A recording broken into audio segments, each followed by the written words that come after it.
Yeah, I mean, this is something that I'm learning about because I just launched the podcast Power Circuit in July, and I mean, I'll be honest, most of the podcasts that I have gotten my guests on have been like the solo interview like this.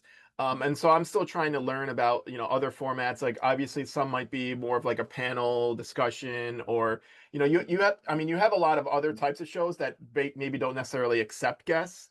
But most of the ones, because I'm trying to get people on, is like I'm leveraging what's called podcast guesting. And most of the guesting shows are a little bit more of just like, the one-on-one interviews. I think there's probably a lot of opportunity for some innovation there and coming up with different formats. But I know like even at Forbes, we did shows where we would take content from events because we did a ton of events at Forbes. So you could do on-site interviews at the events, or you could just basically share like panel discussions and leverage the content that you're already creating and stuff like that. So I've seen a lot of those types of shows. You might have shows that are a little bit more of just like someone talking and delivering news, or like the case with Serial, which is more of like telling a story.